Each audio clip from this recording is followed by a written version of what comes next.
it's one thing that, again, Cassie and Terry, that we know in the midst of the chaos, in the midst of the uncertainty, that we help others. But meanwhile, I think today, one of the critical issues that, again, the whole world that is discussing today is, how are we supposed to be grateful, or how are we supposed to be satisfied in the midst of the uncertainty, in the midst of the unknown? You know, back in the days when I was in college, and I still remember that one of my professors and taught us on leadership, and, you know, he said, if you can't be happy about where you are, and you will never be happy when you get to the place that you want to be. So in other words, you know, this is, again, it's something that resonates in my mind the whole time. So again, I'm not the expert, and both of you have different life experiences. You know, Cassie traveled internationally, and, you know, Terry, that you have rich experience in a multicultural environment as well.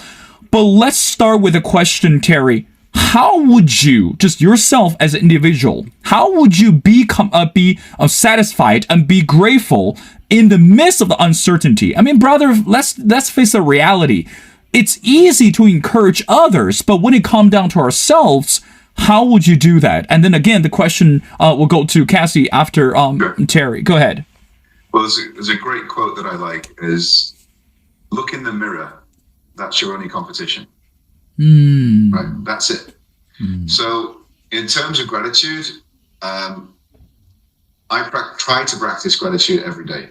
Again, I'm not perfect, right? I try to do a practice every day, and that's just saying thankful for little things. And I'm not one of these guys that goes, go off and whatever you give out into the universe, you get back. Sorry, I don't believe in that. But what I do believe in, and scientifically and neuroscience backed, is gratitude, mindfulness helps you. It changes so our brains have plasticity, that it changes. And when we are grateful for things, it actually increases our happiness without us realizing it. And then good things do happen, because then people see you're happy, and you're looking for things subconsciously through something called your reticular activating system, which is basically your filter. If you didn't have that, you'd see every color at one time, you'd hear every sound at one time, and it's just at the base of your spine and your skull. And you start to subconsciously look for things, right? And I try to do this every day. Sometimes I'm just busy, like today I had no time, didn't have time to work out today. But the gratitude thing is, what have I got to be grateful for? Okay. And I lost my temper with a couple of people in a group chat, foreigners.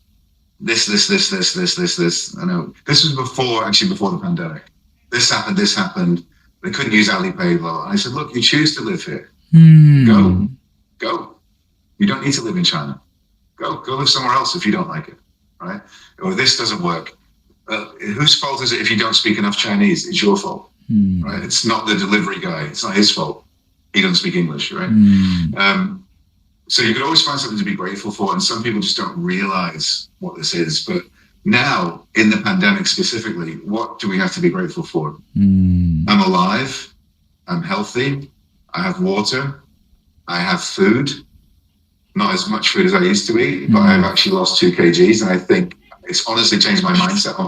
No, but I think it's going to change my mindset on what I eat after this. Right? We've been doing home cooking and eating really well. And also on the weight loss, I've actually had time. I've been really working it twice a day, so I've been overdoing it. But also, I'm in a nice, warm apartment. I have shelter. I have the internet. I can read books. I can watch TV. I can still talk to my friends because I can connect with them.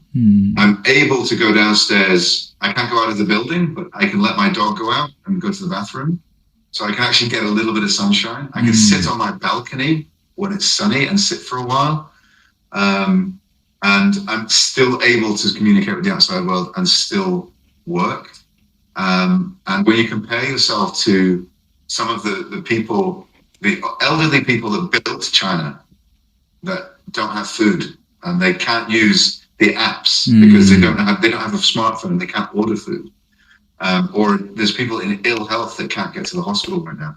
I've got so much to be grateful for. It's unbelievable. And it's looking at these little things. It's being able to look at yourself and go, and actually, I've got quite a really comfortable cushion on this chair. And so I've got all these small things that we're so busy every day in modern life that we don't focus on small things. And it's I don't know if you know the English phrase, a mile a minute. It's just keep going so fast, so fast, so fast.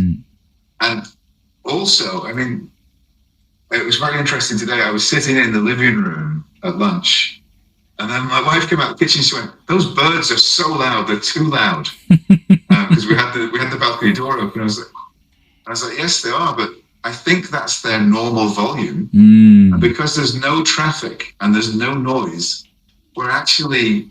And that was just, I was like, it was something to be grateful for as well, to actually be able to hear something beautiful. That's right. That is there every day, and you just don't notice it. So much to be grateful for. Thank you, Terry. Cassie, what about you? You are a PhD candidate, and you are reading books, and you're busy every day. How do you cultivate your encouragement, or how would you train yourself, and again, to be grateful and to develop the sense of appreciation, or the sense of the thankfulness? How would you do that? Well, I totally agree with Terry that really the moment I feel the best is when I'm just sitting on the balcony and, looking at the flowers, like, or the blossoming outside my window. I can't reach them, but I can see them, enjoy the view. And basically it's all these small little things. But on the other hand, I do feel like the ability to really appreciate all this probably is cultivated like before the pandemic, like, because this still is an emergency and is consuming. So for people who are lucky, like Terry and I, we had the opportunity to really build ourselves. So we do have the mental power to digest all these crises. And but I do feel like, unfortunately, not all the people have this kind of strength. So that's why I do think like Terry's work is incredibly important, especially in China, because I have a lot of seminars and meetings about how Shanghai could possibly get out of this, and how do we fix the economic trauma, but the mental issue is way underestimated by an ordinary Chinese person or the government. So I even for me, like, I don't feel there is a lot of channel and to express the feelings, like Terry said. Like, I feel like, why do we get so angry or anxious, out of control in our group chats? It's because people don't have a way to express themselves like normally, because everything is kind of suppressed, or like not in a. Also because like we don't have we're not used to really communicate the feelings, even among family members. If you are from a very traditional Chinese family, so whenever you want to complain about something, they're just don't say it, don't mention it, and try to cover it up, which is very, very bad for our mental health at this point.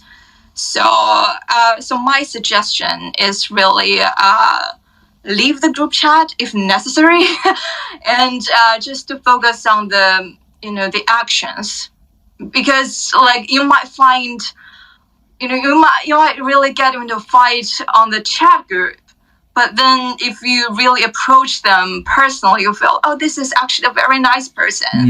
And because words are so limited, and we just get so caught up on the emotional expressions, and we have different ways of expression, but just focus on what they do, and we will realize there is a lot more in common. And also I think for others, it's definitely a good way to rebuild, to change our habits, to really think about what is the most important thing in life, health, safety, families, love, and all this. And it's definitely a chance. And so I see the important thing is to, how can you be grateful for life. You need to have hope, and you need to really believe in the future. And also from a sociological perspective, I feel like it's also a chance for us to re-examine our society. And because when everything was good, well, okay, Shanghai is perfect, it's the best in the world. But now we feel like, okay, there's a lot more that we need to do, like just like I said, to help the like the migrant workers and the vulnerable groups. So if this could be a chance for us to build a consensus across the society, it might be, a break for change, for a brighter future. Really good points. Really right. Good points. After listening to both of you, that one thing, again, I'm sure our listeners and our viewers feel so uplifted, encouraged by the developing the sense of gratefulness and the thankfulness from noticing the little things. And the second thing is, both of you are living in Shanghai. Apparently, that you all have what I don't have is something what we call a balcony. So I think that's a message I'm gonna discuss with my family. Maybe it's time for me to move so I can have a balcony. When I come back, I'll say, hey, by the way, I really enjoy that quietness, sitting in the balcony. But I'm just kidding. All right. The last question for our conversation I would like for you guys to share, and I think this is also significant. Younger generations, not only just in China, but across the world, every single person is striving for success, and everyone would like to achieve something. Of course, that we all define the meaning of success based on who we are and where we came from and the life experience that we have. However, especially for the younger generations today, it's rather difficult to become successful. It's rather difficult to be successful either financially or, emotionally, or however you want to put it. Terry, I noticed that your background, and there is a wonderful quote, and I want to start with that. It's every accomplish starts with the decision to try. So with that quote in your head, or with that quote in the mind, from your perspective, how would you help the younger generations today? Again, not just Chinese, but across the world. What kind of advice would you give to the young people if they are looking for ways to be successful? And of course, that Cassie, you are, the younger generations, so we all are. But again, from your perspective, how would you think that the young people today in China or across the world and can able to achieve the greater success? Let's start with Terry. That's a very big question, Will. It's a very, very big question.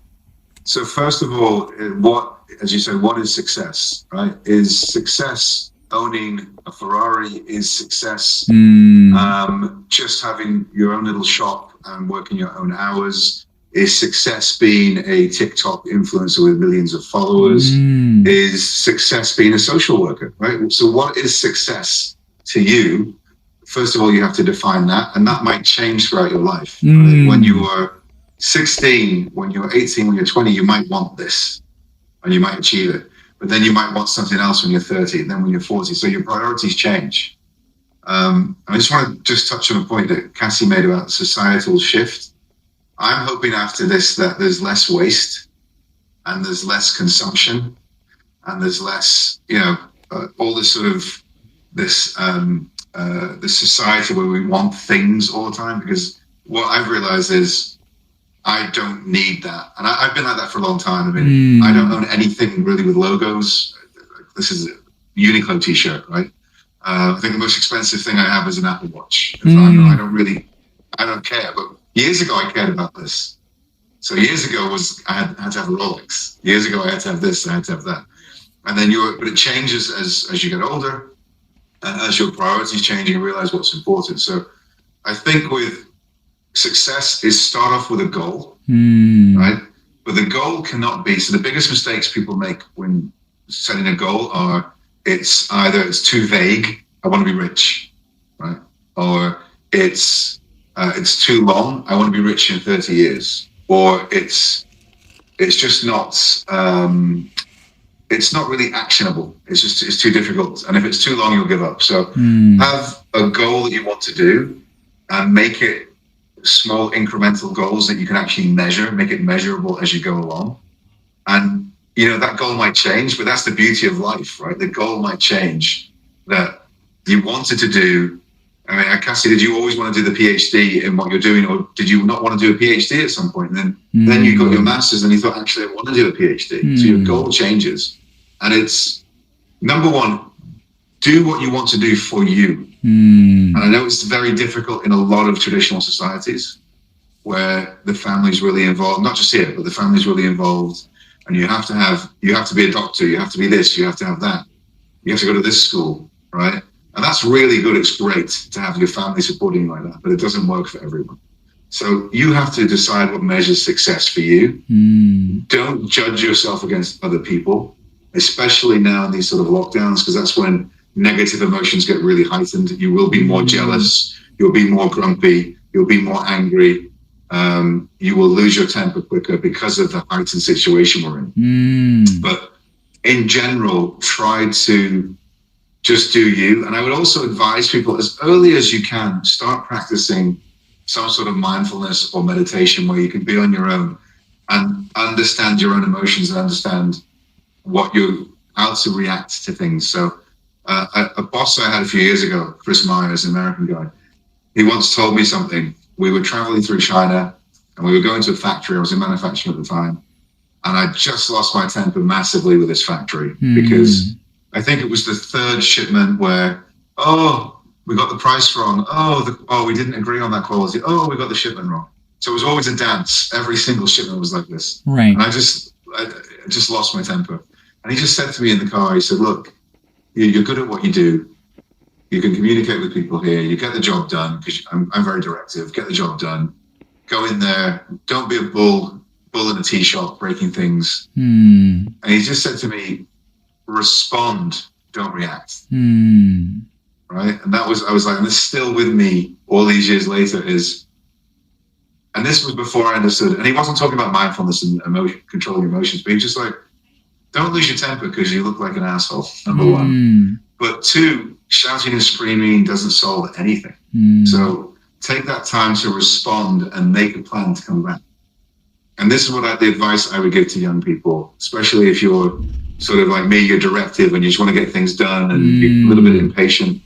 Understand how to work with people and respond, don't react. Understand that other people are going through things that you cannot understand.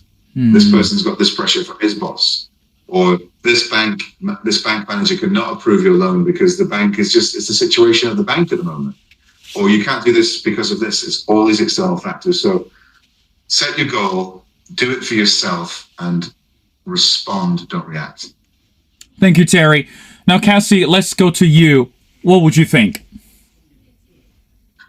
Well, first of all, I want to thank Terry for what he just said. It's really, really inspiring. And for me personally, I would say as the younger generation, I think my feeling is that it's becoming more and more crucial for us to admit the fact that the world is changing so fast and becoming so uncertain and chaotic that we have to learn to unlearn things. And we need to embrace a more dynamic way of thinking, just as Terry said. Like, we need to be ready to adjust our strategy anytime. Yeah. And otherwise, we will be too often frustrated.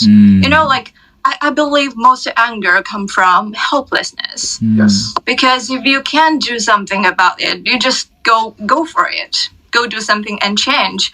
But it's because you feel like, there's nothing I can do, and then there's all these bad, negative feelings starting to grow. However, the thing is, we Chinese, I think most Chinese were taught in a way that we look at too broad the picture. So maybe we cannot change the whole society. We cannot change things around us, but we can have small incremental changes from ourselves. And I do believe this kind of mindset is really a practical tool for us to, whether to become successful or just to have a meaningful life at this modern time.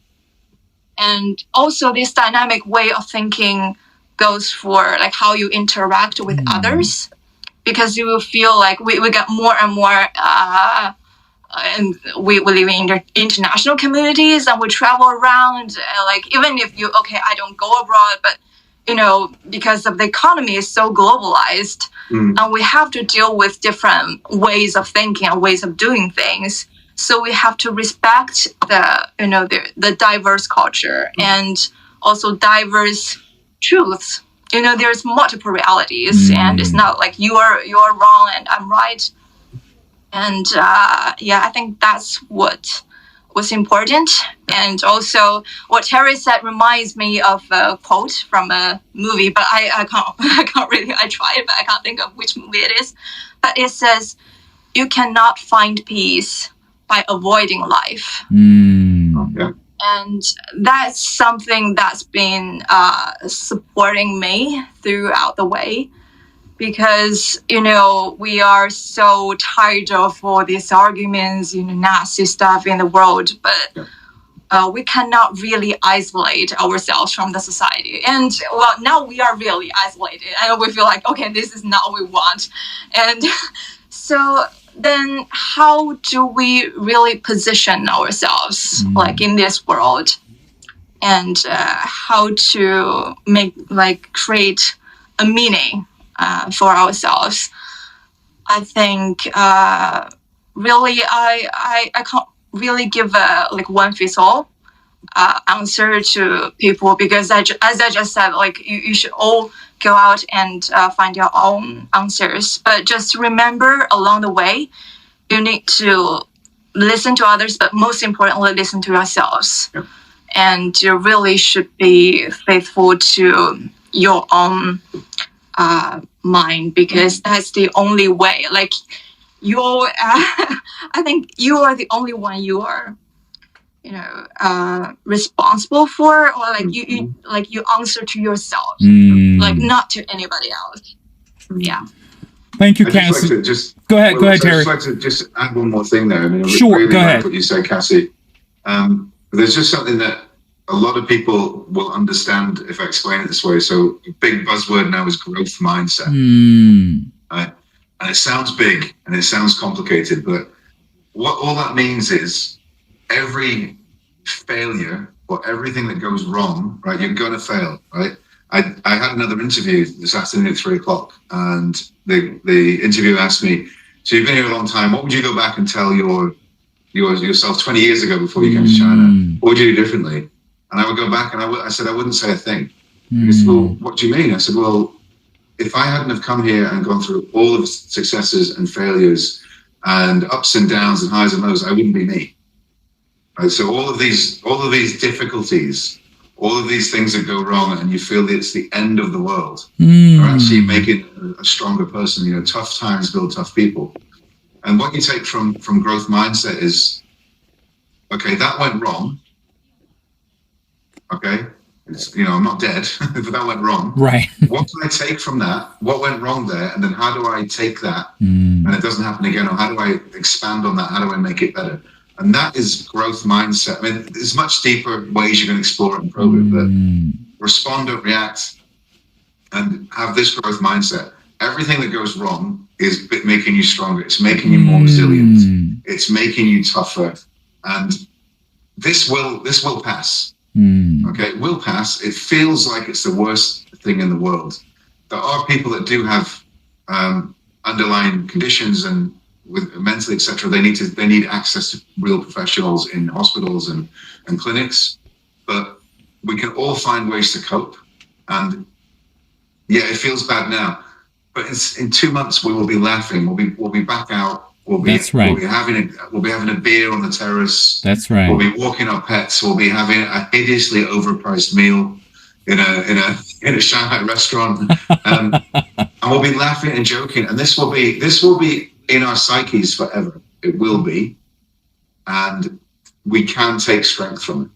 So It's how you position yourself. It's not exactly easy. I would say to people, find a support group. There's so many people that are willing to talk, and you don't have to be embarrassed about it. I know a lot of local people don't like to talk about this sort of stuff. You get in a group with a bunch of Western people or a bunch of other people. We are there to support. I'm not just saying Western people, but there's people there to support, and no one is going to judge you. So stand up if you need to, talk to people if you need to, because you're not alone. We are social creatures, and there's plenty of resources, professional and non-professional, there to help you.